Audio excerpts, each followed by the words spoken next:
Attracting young women to enter the STEM field is the goal and mission of the Stempire. I love that. Nora Ahmed is the Chief Executive Officer of Stempire. Welcome to Lifestyles. Thank you for having me. Well, let's get a little history behind this organization. Great name, by the way. Thank you. Love that. So what's your mission here, Nora? Our mission is to get young women into STEM fields by providing them with the resources they need.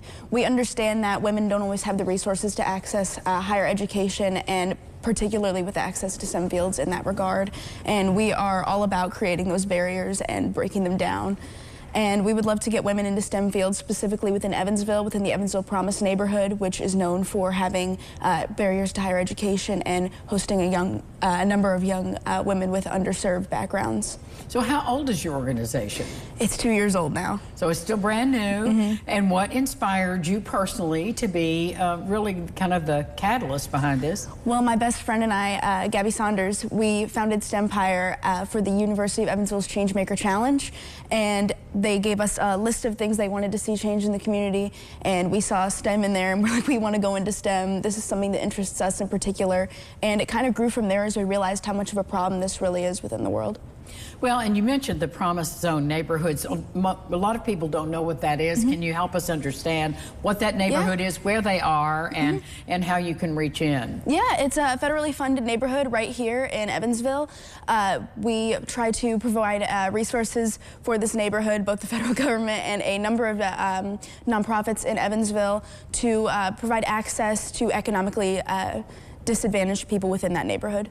Then you can learn more about that, I think, on indiana.gov, maybe.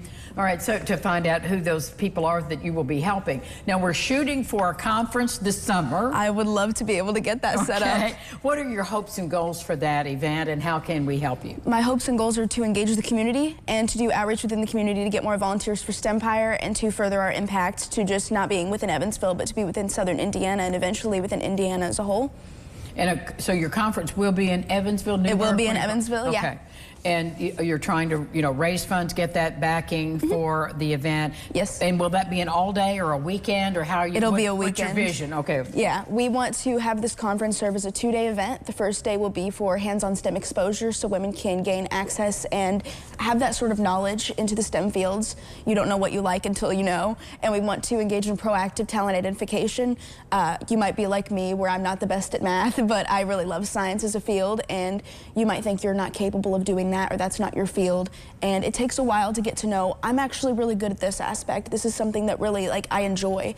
And the second day of the conference will be college counseling, where we talk about financial aid, applying for scholarships, filling out the FAFSA, things like that. Guest speakers, breakout sessions, that sort of thing. Yes. All right, so now, for folks who are watching, how can they reach out to you and offer their support? We have a Facebook page, Stempire Empowering Young Women in STEM, and we have a website, stempirebywomen.org.